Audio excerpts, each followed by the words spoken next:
بسم الله الرحمن الرحيم. ورد الله الذين كفروا بغيظهم لم ينالوا خيرا وكفى الله المؤمنين القتال وكان الله قويا عزيزا.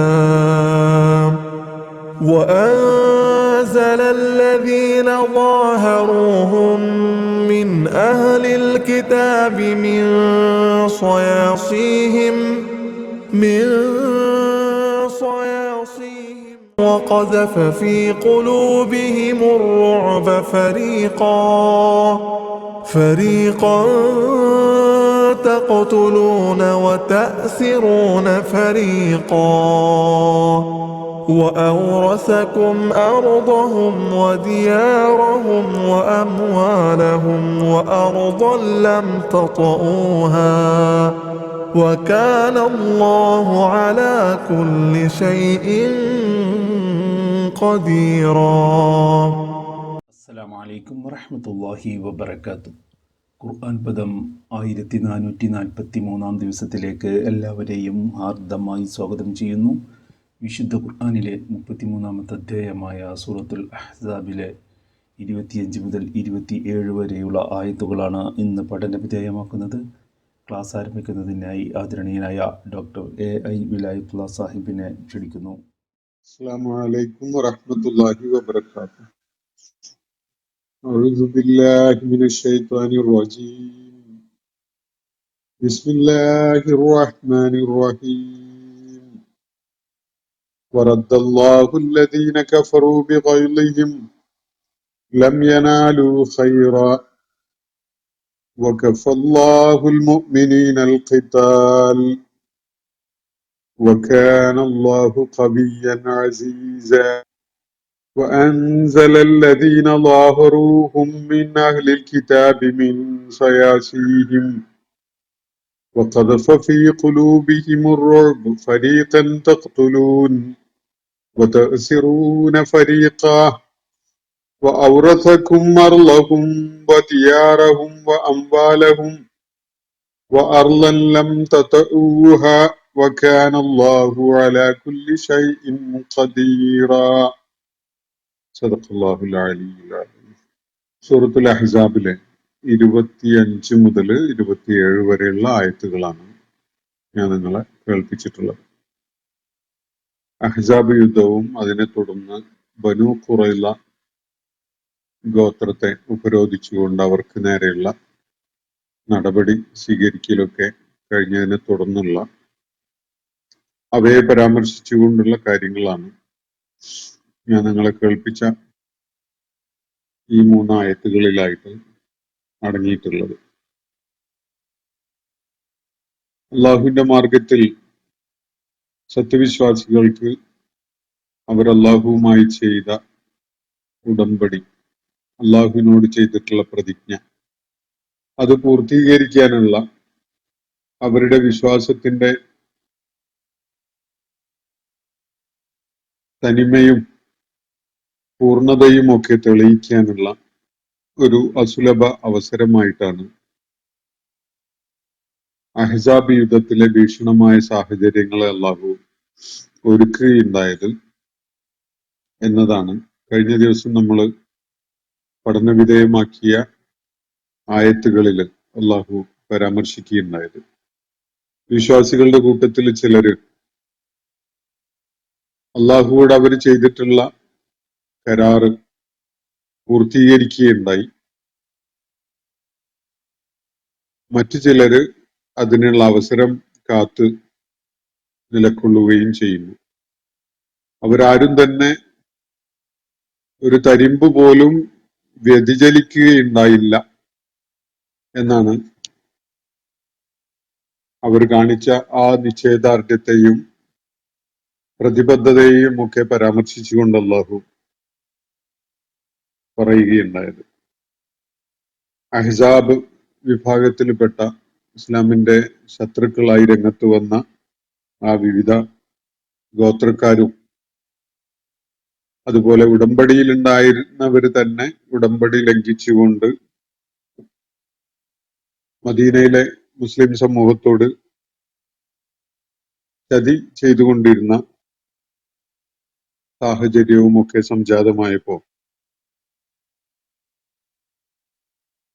വലിയ വിധത്തില് മുസ്ലിം പക്ഷത്തെ സംബന്ധിച്ചിടത്തോളം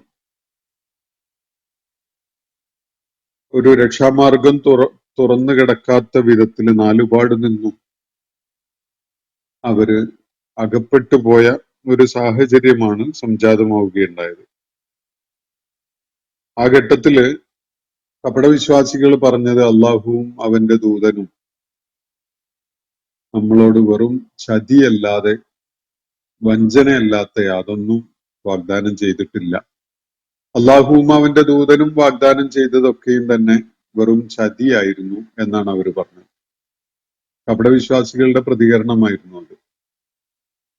ഇസ്ലാമിന്റെ വിജയം അതിന്റെ പൂർണ്ണതയിൽ എത്തുന്നതോടുകൂടി വലിയ പരിവർത്തനം അറബ് ലോകത്തും അറബ് ലോകത്തിന് ബാഹ്യമായ പ്രദേശങ്ങളിലൊക്കെ ഉണ്ടാകുമെന്നും വലിയ അധികാരസ്ഥന്മാരായ പല ആളുകളും ചക്രവർത്തിമാരും ഒക്കെ തന്നെ ഇസ്ലാമിന് വിധേയപ്പെട്ടുകൊണ്ട് ദൈവിക വ്യവസ്ഥക്ക് കൂറ് പ്രഖ്യാപിച്ചുകൊണ്ട് വരുന്ന ഒരു സാഹചര്യം ഉണ്ടാകുമെന്നും ഒക്കെ നേരത്തെ നബി സല്ലല്ലാഹു അലൈഹി വസല്ലം പ്രവചിച്ചിട്ടുള്ളതാണ്.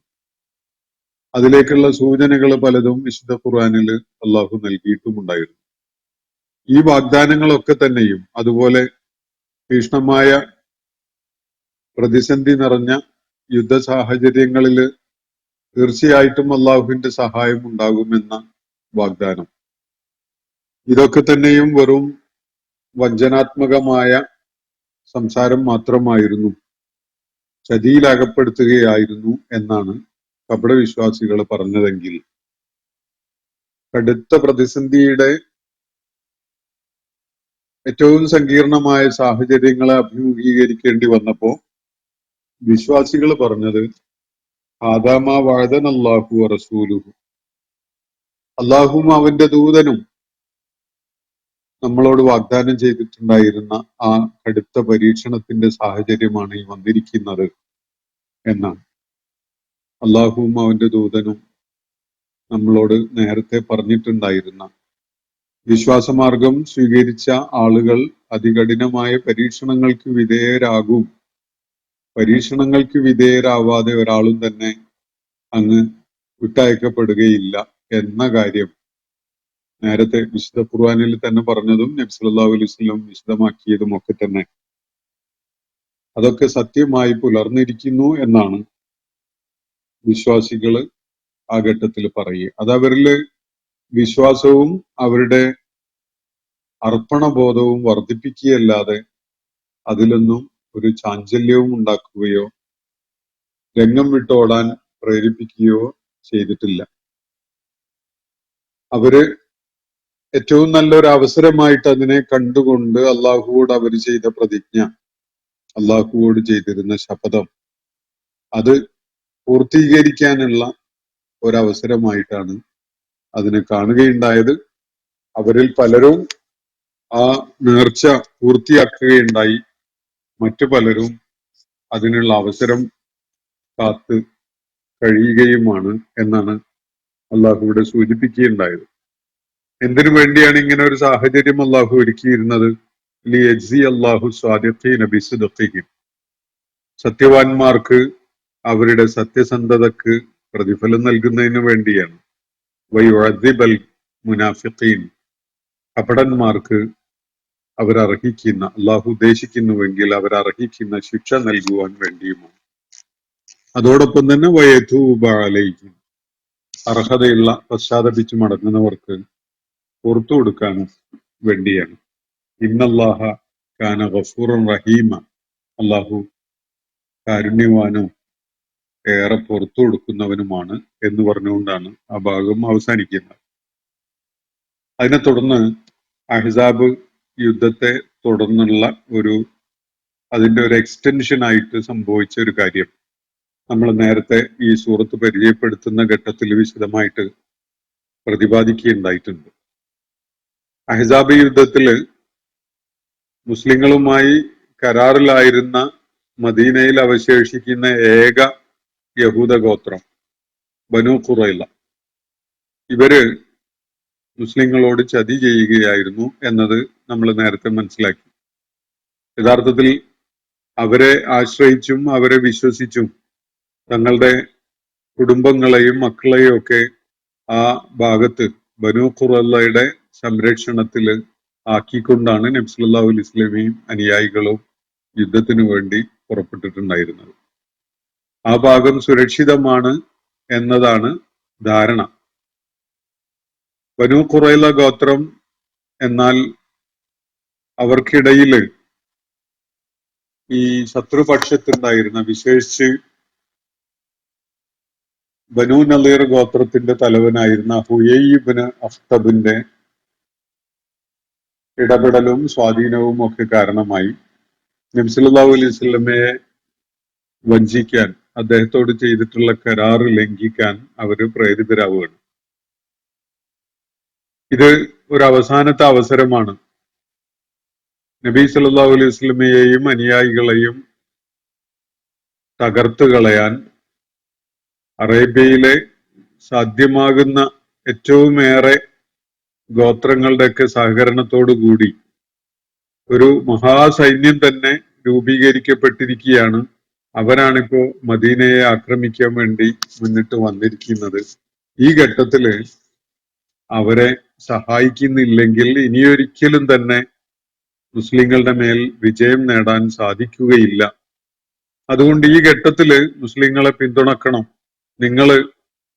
ഞങ്ങൾ അവരെ മുൻഭാഗത്ത് നിന്ന് ആക്രമിക്കുമ്പോൾ നിങ്ങൾ പിൻഭാഗത്ത് നിന്ന് അവരെ ആക്രമിക്കണം എന്ന് പറഞ്ഞ് പ്രേരിപ്പിച്ചുകൊണ്ടാണ് മുസ്ലിങ്ങളുമായുള്ള കരാറ് ലംഘിക്കാൻ ബനൂ ഖുറൈള ഗോത്രക്കാരെ ഇവര് പ്രേരിപ്പിക്കുകയുണ്ടായത്.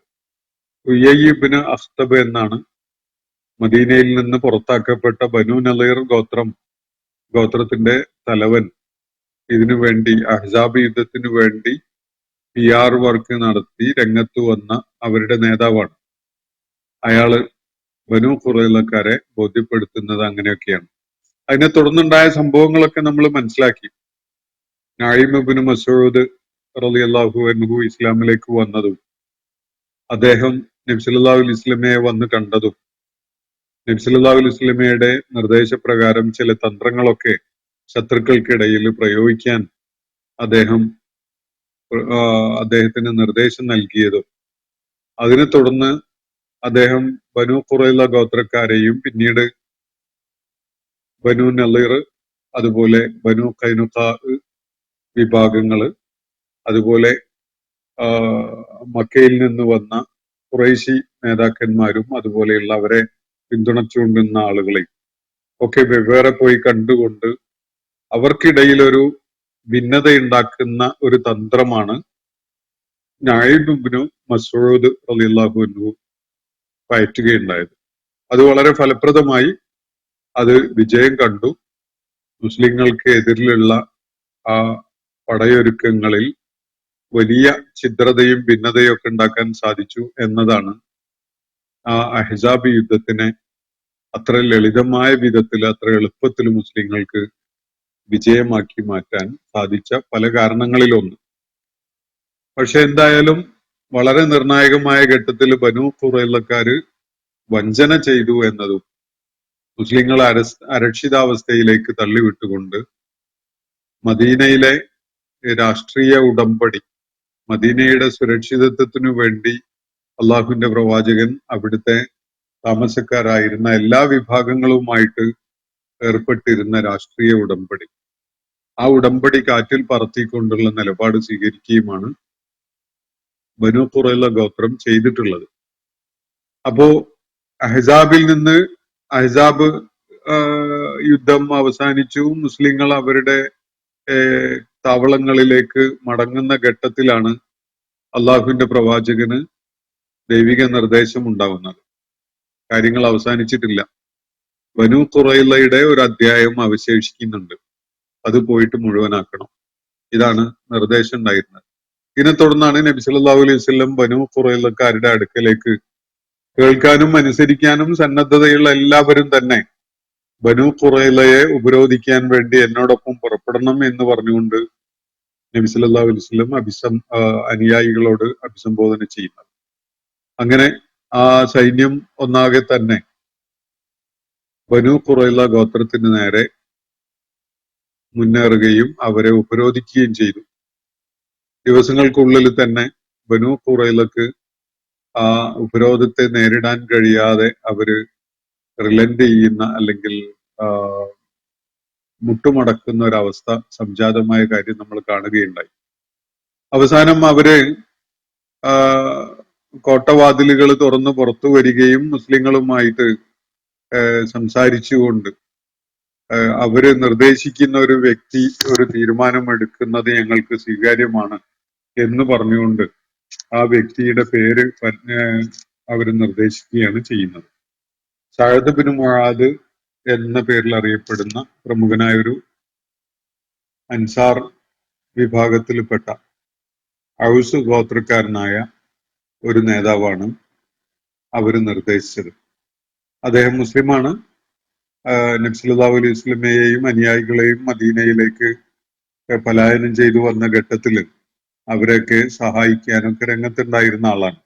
ജാഹിലിയ കാലത്ത് അദ്ദേഹത്തിന് ഈ ബനൂ ഖുറൈള ഗോത്രക്കാരുമായി വളരെ അടുപ്പമുള്ള ബന്ധമുണ്ടായിരുന്നു, അവരുമായി സൗഹാർദ്ദത്തിലായിരുന്നു എന്നതൊക്കെയാണ് അദ്ദേഹത്തിന്റെ പേര് നിർദ്ദേശിക്കാൻ അവർക്കുണ്ടായിരുന്ന കാരണം. സഅദ് ബിൻ മുആദ് ഞങ്ങളുടെ കാര്യത്തിൽ ഒരു തീരുമാനം എടുക്കട്ടെ, ഞങ്ങൾക്കത് സ്വീകാര്യമാണ് എന്ന് പറഞ്ഞുകൊണ്ടാണ് അവര് ആ ഉപരോധം അവസാനിപ്പിക്കുന്ന വിധത്തിൽ പുറത്തു വരുന്നതൊക്കെ. അവരുടെ കോട്ടകളിൽ അങ്ങനെയാണല്ലോ, അവരുടെ ജൂയിഷ് സെറ്റിൽമെന്റ് അവരെവിടെയൊക്കെ താമസാക്കി അവിടെയൊക്കെ തന്നെ ഫോർട്ടിഫൈ ചെയ്തിട്ട് അതിനകത്ത് സുരക്ഷിതമാണ് എന്ന വിധത്തിൽ കഴിയുന്ന ഒരു രീതിയാണ് അവർക്ക് പരിചയമുള്ളത്. ആ വിധത്തിലായിരുന്നു ബനൂ ഖുറൈളക്കാരും കഴിഞ്ഞിരുന്നത്. എന്നാൽ പിന്നീട് ഉണ്ടാവുന്നത് നബി സല്ലല്ലാഹു അലൈഹി വസല്ലമയുടെയും അനുയായികളുടെയും ഉപരോധം കാരണമായി നിവൃത്തിയില്ലാതെയായി അവര് കീഴടങ്ങാൻ ഒരു ഉപാധി വെച്ചുകൊണ്ട് സന്നദ്ധരാവുകയാണ് ചെയ്യുന്നത്. സഅദ് ബിൻ മുആദ് ആയിരിക്കും ഞങ്ങളുടെ കാര്യത്തിൽ ഒരു തീർപ്പ് കൽപ്പിക്കുക എന്ന് പറഞ്ഞുകൊണ്ടാണ് ആ കാര്യം അവസാനിക്കുന്നത്. അങ്ങനെ ആ സംഭവത്തെ പരാമർശിച്ചുകൊണ്ടാണ് നമ്മൾ ഇന്ന് വായിച്ച ആയത്തുകളിൽ അള്ളാഹു ചില കാര്യങ്ങൾ പറയുന്നത്. നമുക്ക് ആ ആയത്തുകൾ മനസ്സിലാക്കാം. ആദ്യം വറദ്ദല്ലാഹു അല്ലദീന കഫറൂ ബിഗൈളിഹിം ലം യനാലു ഖൈറ. നിഷേധികളെ, അഹ്സാബ് യുദ്ധത്തിലെ ആ നിഷേധികൾ, അഹ്സാബുകാര്, അവര് പിരിഞ്ഞു പോകേണ്ടി വരികയാണ്, തോറ്റു പോകേണ്ടി വരികയാണ്. എങ്ങനെയാണത്? അവരുടെ ക്രോധവും അതുപോലെ തന്നെ അവരുടെ തിളച്ചു മറിയുന്ന രോഷവും ഒക്കെ ആയിട്ടാണ് അവര് തിരിച്ചു പോകുന്നത്. അവരെ അള്ളാഹു മടക്കി അയച്ചു എന്നാണ് ഈ ഭാഷാപരമായ പ്രയോഗത്തിന്റെ അർത്ഥം. വറദ്ദല്ലാഹു, അള്ളാഹു റദ്ദ് ചെയ്ത് അയച്ചു, അല്ലെങ്കിൽ തിരിച്ചു വിട്ടു, അല്ലെങ്കിൽ തിരിച്ചയച്ചു. അല്ലദീന കഫറു, ഈ നിഷേധികളെ. എങ്ങനെ? ബിഗൈളിഹിം, അവരുടെ മനസ്സിൽ പതഞ്ഞു പൊങ്ങുന്ന രോഷത്തോടു കൂടിയാണ് അവർക്ക് തിരിച്ചു പോകേണ്ടി വന്നത്. അള്ളാഹു അവരെ തിരിച്ചു വിട്ടത് അങ്ങനെയാണ്. ലം യനാലു ഖൈറ, അവർക്കൊന്നും നേടാൻ കഴിഞ്ഞില്ല. ആ വലിയ സൈനിക സജ്ജീകരണങ്ങളൊക്കെ ആയി വന്ന് പോരാട്ടത്തിന് മുതിർന്നിട്ട് പോലും അവർക്ക് യാതൊന്നും നേടാൻ കഴിയാതെ, ഒരു നേട്ടവും ഉണ്ടാക്കാൻ കഴിയാതെ വലിയ നഷ്ടമുണ്ടായിക്കൊണ്ട് അവരെ തിരിച്ചയക്കുകയാണ്, മനസ്സ് നിറയെ രോഷവും ക്രോധവും ഒക്കെ ആയിട്ട്. വകഫല്ലാഹുൽ മുഅ്മിനീനൽ ഖിതാൽ, വിശ്വാസികളെ സംബന്ധിച്ചിടത്തോളം അവരുടെ കാര്യത്തിൽ അവർക്ക് വേണ്ടി അള്ളാഹു തന്നെ തീർത്തും മതിയായവനായിരുന്നു പോരാട്ടത്തിനായിട്ട്. ഖിതാലിന് യഥാർത്ഥത്തിൽ മുസ്ലിങ്ങള് വലിയ അധ്വാനം ഒക്കെ വിനിയോഗിച്ച് വ്യയം ചെയ്തു എന്നത് ഒഴിച്ചു നിർത്തിയാൽ ഈ അഹ്സാബ് യുദ്ധ ഭീഷണിയെ നേരിടാൻ അവർക്ക് യുദ്ധം ചെയ്യൊന്നും വേണ്ടി വന്നിട്ടില്ല. അള്ളാഹുവിന്റെ ചില തന്ത്രങ്ങൾ മാത്രമാണ് വേണ്ടി വന്നിട്ടുള്ളത്. വഖഫല്ലാഹുൽ മുഅ്മിനീൻ, വിശ്വാസികളെ സംബന്ധിച്ചിടത്തോളം അള്ളാഹു തന്നെ ധാരാളം മതിയായിരുന്നു അൽ ഖിതാൽ, പോരാട്ടത്തിന്. അപ്പൊ ഈ ശത്രുക്കളെ നേരിടാൻ അള്ളാഹുവിന്റെ തന്ത്രങ്ങളും അള്ളാഹുവിന്റെ ചില നയങ്ങളും മാത്രം മതിയായിരുന്നു.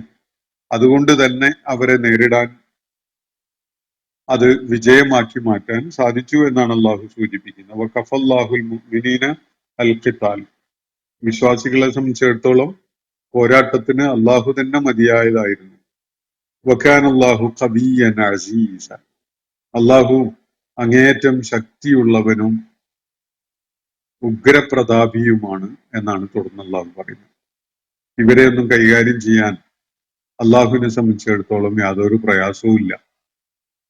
അവന്റെ നിശ്ചയവും അവന്റെ ചില കരുനീക്കങ്ങളും മാത്രമേ അതിന് വേണ്ടതുള്ളൂ.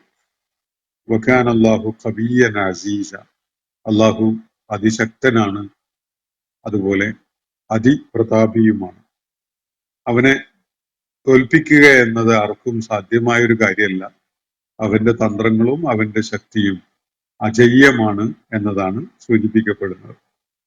തുടർന്ന് ഞാൻ നേരത്തെ പരാമർശിച്ച ബനൂ ഖുറൈളക്കാരെ എങ്ങനെ കൈകാര്യം ചെയ്തു എന്നതാണ് സൂചിപ്പിക്കുന്നത്. വഅൻസലല്ലദീന ളാഹറൂഹും മിൻ അഹ്ലിൽ കിതാബി മിൻ സയാസീഹിം, അള്ളാഹു പറയുന്നത് അഹ്ലിൽ കിതാബിൽപ്പെട്ട, വേദക്കാരിൽപ്പെട്ട ഒരു വിഭാഗം ഇവരെ സഹായിക്കാൻ വേണ്ടി രംഗത്ത് വന്നിരുന്നല്ലോ. അങ്ങനെ ഇവരെ സഹായിക്കാൻ വേണ്ടി രംഗത്ത് വന്ന ആ വേദക്കാരെ അള്ളാഹു ഇറക്കി വിട്ടു. മിൻ സയാസീഹിം, അവരുടെ കോട്ടകളിൽ നിന്നായിട്ട്, അവരുടെ സുരക്ഷിതത്വത്തിന്റെ താവളങ്ങളായിട്ട് അവർ കണ്ടിരുന്ന, ഇപ്പോഴത്തെ ആധുനിക കാലത്ത് ഇസ്രായേലിലൊക്കെ ബങ്കറുകളാണ്, വലിയ ബങ്കറുകൾ ഉണ്ടാക്കി എല്ലാ കെട്ടിടങ്ങൾക്കും അടിയിലായിട്ട് ഭൂമിക്കടിയിൽ വലിയ തുരങ്കമുണ്ടാക്കി സുരക്ഷിത താവളമായിട്ട് എല്ലാ വീടുകൾക്കും കെട്ടിടങ്ങൾക്കും ഒക്കെ അടിയിൽ സജ്ജീകരിച്ചുകൊണ്ടാണ്. കെട്ടിട നിർമ്മാണത്തിന് അങ്ങനെ ബങ്കറുകൾ കൂടി ഉൾപ്പെടുത്തിയാലേ അനുമതി കിട്ടുകയുള്ളൂ എന്നാണ് മനസ്സിലാക്കാൻ സാധിക്കുന്നത് ഇസ്രായേലിൽ. നമ്മളെ നാട്ടിലൊന്നും നമ്മൾ വീടുണ്ടാക്കുമ്പോൾ ബങ്കറുകൾ ഉണ്ടാക്കുക എന്നുള്ള ഒരു പരിപാടിയില്ല. പക്ഷെ അവരുടെ കാര്യത്തിൽ അവര് എന്ത് കെട്ടിടം നിർമ്മിക്കുകയാണെങ്കിലും അതിനെ കെട്ടിടത്തിന്റെ അടിയിലായിട്ട് വലിയ ഭൂഗർഭ അറകൾ ഒളിച്ചിരിക്കാനുള്ള സൗകര്യം ഒരുക്കണം എന്നതാണ് കെട്ടിട നിർമ്മാണവുമായി ബന്ധപ്പെട്ടുകൊണ്ടുള്ള വ്യവസ്ഥ. ഈ മദീനയിലെ ബനൂ ഖുറൈള ഗോത്രം ഇതര യഹൂദ ഗോത്രങ്ങളെ പോലെ തന്നെ അവര് അവരുടെ കോട്ടകളിലായിട്ടാണ്, സുരക്ഷിത താവളങ്ങളായിട്ട് അവർ കരുതുന്ന അവരുടെ കോട്ടകളിലാണ്, അവര് കോട്ടക്കകത്തായിട്ടാണ് ഭവനങ്ങൾ ഉണ്ടാക്കി താമസിച്ചിരുന്നത്. ഇന്നും ഇസ്രായേൽ അതുപോലെയുള്ള വൻ മതില് ഫലസ്തീനിൽ നിന്ന് അവരുടെ കൈവശപ്പെടുത്തിയിട്ടുള്ള ഭൂപ്രദേശങ്ങളെ ഉൾപ്പെടുത്തിക്കൊണ്ടുള്ള വലിയ മതില് ഭിത്തി കെട്ടിയിട്ടുള്ളത് കാണാൻ സാധിക്കും. അപ്പോ വഅൻസലല്ലദീന ളാഹറൂഹും മിൻ അഹ്ലിൽ കിതാബി മിൻ സയാസീഹിം, അള്ളാഹു വേദക്കാരിൽപ്പെട്ട ഇവരെ സഹായിച്ച ആളുകളെ അവരുടെ കോട്ടകളിൽ നിന്ന്, അവരുടെ സുരക്ഷിത താവളങ്ങളിൽ നിന്ന് പുറത്താക്കുകയുണ്ടായി, ഇറക്കി വിടുകയുണ്ടായി. വഖദഫ ഫീ ഖുലൂബിഹിമുർ റുഅബ്, അവരുടെ ഹൃദയങ്ങളിൽ അള്ളാഹു ഭീതി നിറക്കുകയും ചെയ്തു, ഭീതി വിതച്ചു അവരുടെ ഹൃദയങ്ങളിൽ. അവര് സുരക്ഷിതമായ കേന്ദ്രങ്ങളിലാണ് എന്നായിരുന്നു അവർ കരുതിയിരുന്നത്. ആ കേന്ദ്രങ്ങൾ സുരക്ഷിതമല്ല, അവർക്കവിടെ രക്ഷയില്ല എന്നൊരവസ്ഥ ഉണ്ടാകുന്ന സാഹചര്യമാണ് തുടർന്ന് വന്നു ചേരുന്നത്. അപ്പോൾ അവരുടെ ഹൃദയങ്ങളിൽ ഭീതി വിതക്കുകയും ചെയ്തു. ഫരീഖൻ തഖ്തുലൂൻ, അവരില് ഒരു വിഭാഗത്തെ നിങ്ങൾ കൊന്നൊടുക്കിക്കൊണ്ടിരിക്കുകയാണ്. വതഅ്സിറൂന ഫരീഖ, വേറെ ഒരു വിഭാഗത്തെ നിങ്ങൾ തടവുകാരായി പിടികൂടുകയും ചെയ്യുന്നു. അപ്പൊ ഇതാണ് അവരുടെ കാര്യത്തിൽ അള്ളാഹു സ്വീകരിച്ചിട്ടുള്ള നടപടി എന്നാണ് ഇവിടെ വ്യക്തമാക്കപ്പെടുന്നത്. നബി സല്ലല്ലാഹു അലൈഹി വസല്ലമയും സഹാബികളും കൂടിയാലോചിച്ചുകൊണ്ട് ഏകപക്ഷീയമായിട്ട് എടുത്ത ഒരു തീരുമാനമാണ് ഇത് എന്ന് ആർക്കും തെറ്റിദ്ധാരണ ഉണ്ടാവേണ്ടതില്ല. അവരർഹിക്കുന്ന വിധത്തിലുള്ള ഒരു കടുത്ത നടപടി അവരുടെ മേൽ നടപ്പിലാക്കേണ്ടതുണ്ട് എന്നത് അള്ളാഹുവിന്റെ തന്നെ തീരുമാനമായിരുന്നു. അതുകൊണ്ട് അള്ളാഹു ചെയ്ത വിധത്തിലാണ് ഇവിടെ അള്ളാഹു അതിനെ കുറിച്ച് പരാമർശിക്കുന്നത് തന്നെ. അത് തെറ്റായ ഒരു നടപടിയായിരുന്നു എന്ന് ആർക്കെങ്കിലും അഭിപ്രായമുണ്ടെങ്കിൽ അവര് അള്ളാഹുവിലും അന്ത്യദിനത്തിലും വിശുദ്ധ ഖുർആനിലും അള്ളാഹുവിന്റെ പ്രവാചകനിലും ഒക്കെ വിശ്വാസമുള്ളവരാണെങ്കിൽ ആ തെറ്റിദ്ധാരണ അങ്ങ് മാറ്റിവെക്കാം. കാരണം ഇവിടെ അൻസലല്ലദീന ലോഹറൂഹും മിൻ അഹ്ലിൽ കിതാബി മിൻ സയാസീഹിം എന്നാണ് അള്ളാഹു പറയുന്നത്. അഹ്ലിൽ കിതാബിൽപ്പെട്ട വേദക്കാരിൽപ്പെട്ട ഇവരെ സഹായിച്ച കൂട്ടരെ അള്ളാഹു അവരുടെ കോട്ടകളിൽ നിന്ന് പുറത്താക്കുകയുണ്ടായി, ഇറക്കി വിടുകയുണ്ടായി. അവരുടെ ഹൃദയങ്ങളിൽ അവൻ ഭീതി വിതക്കുകയും ചെയ്തു. അള്ളാഹു ഇറക്കി വിട്ടു, അള്ളാഹു ഭീതി വിതച്ചു എന്നൊക്കെയാണല്ലോ ഇവിടെ പറയുന്നത്. എന്നിട്ട് എങ്ങനെയാണ് അള്ളാഹു നടപ്പിലാക്കിയത് എന്നതിലേക്കൊരു സൂചന നൽകുകയാണ് ആ ആയത്തിന്റെ ബാക്കി ഭാഗത്ത്. ഫരീഖൻ തഖ്തുലൂൻ, ചിലരെ നിങ്ങൾ അതാ കൊന്നൊടുക്കുന്നു. വതഅ്സിറൂന ഫരീഖ, ചിലരെ നിങ്ങൾ ബന്ദികളായി യുദ്ധത്തടവുകാരായി പിടികൂടുകയും ചെയ്യുന്നു. ഇതാണ് നടപടി ഉണ്ടായത്. വിശ്വാസികളുടെ ഭാഗത്ത് നിന്ന് അള്ളാഹുവിന്റെ പ്രവാചകന്റെ നേതൃത്വത്തിൽ അവരെ ഉപരോധിച്ച ആളുകള് അവരുടെ കാര്യത്തിൽ ചെയ്തത് ഇതാണ്. സഅദ് ബിൻ മുആദ് അവസാനം യഹൂദരുടെ ഈ ബനൂ ഖുറൈളക്കാരുടെ തന്നെ നിർദ്ദേശപ്രകാരം അവരുടെ കാര്യത്തിൽ ഒരു തീർപ്പ് കൽപ്പിക്കുകയാണ്. സഅദ് ബിൻ മുആദിന്റെ ഗോത്രക്കാരായ ഔസ് വിഭാഗത്തിൽപ്പെട്ട പലരും ജാഹിലിയ കാലത്ത് അവരുമായി ഉണ്ടായിരുന്ന നല്ല ബന്ധം പരിഗണിച്ചുകൊണ്ട് അവരോട് വിട്ടുവീഴ്ച ചെയ്യണം എന്നൊക്കെ അദ്ദേഹത്തോട് വന്ന് പറയുന്നുണ്ട്. പക്ഷെ സ്വതന്ത്രമായി തന്നെ അദ്ദേഹം ഈ കാര്യത്തെക്കുറിച്ച് ആലോചിച്ചിട്ട് എത്തിച്ചേർന്ന തീരുമാനം, ഇവരുടെ മുന്നേ 2 ഗോത്രങ്ങൾ മദീനയിൽ നിന്ന് പുറത്താക്കപ്പെട്ടതാണ്. ബനു നളീർ ഗോത്രവും അതുപോലെ ബനു ഖൈനുഖാ ഗോത്രവും. ഈ കൂട്ടരെ ഇതുപോലെയുള്ള ചതി ചെയ്തതിന്റെ കാരണത്താൽ മദീനയിൽ നിന്ന് പുറത്താക്കപ്പെടുകയും ഖൈബർ പോലെയുള്ള പ്രദേശങ്ങളിൽ അതുപോലെ ഷാമിന്റെ പല ഭാഗങ്ങളിലൊക്കെ ആയിട്ടാണ് അവര് പോയി തങ്ങിയിട്ടുണ്ടായിരുന്നത്. പക്ഷെ പിന്നീട് എത്തിയ ഇടങ്ങളിൽ വെച്ച് അവർ വീണ്ടും മുസ്ലിങ്ങൾക്കെതിരിൽ ഉപജാപം നടത്തുകയും യുദ്ധസന്നാഹങ്ങൾക്ക് എല്ലാവരെയും ഒരുക്കൂട്ടി കൊണ്ടുവരികയും അങ്ങനെ അഹ്സാബ് യുദ്ധത്തിനുള്ള കളമൊരുക്കുകയും ചെയ്തു എന്നതാണ് വസ്തുത. ഈ കാര്യങ്ങളൊക്കെ പരിഗണിച്ചുകൊണ്ടാണ് സഅദ് ബിൻ മുആദ് ഇങ്ങനെ ഒരു തീരുമാനം എടുക്കുന്നത്. അവരിലെ ആണുങ്ങളെ കൊന്നൊടുക്കുകയും അതുപോലെ അവരുടെ പെണ്ണുങ്ങളെയും കുട്ടികളെയും ഒക്കെ യുദ്ധത്തടവുകാരായി പിടികൂടുകയും ചെയ്യുക എന്നതായിരുന്നു അദ്ദേഹം മുന്നോട്ട് വെച്ച നിർദ്ദേശം. ദൈവികമായ മാർഗദർശനത്തോടുകൂടി തന്നെ നടത്തിയിട്ടുള്ള ഒരു കാര്യമാണത് എന്നത് വളരെ വ്യക്തമാണ്. ഫരീഖൻ തഖ്തുലൂൻ, അവരിൽ ഒരു കൂട്ടരെ നിങ്ങളതാ കൊന്നുകളയുന്നു. വതഅ്സിറൂന ഫരീഖ, വേറൊരു വിഭാഗത്തെ നിങ്ങൾ തടവുകാരായി പിടികൂടുകയും ചെയ്യുന്നു.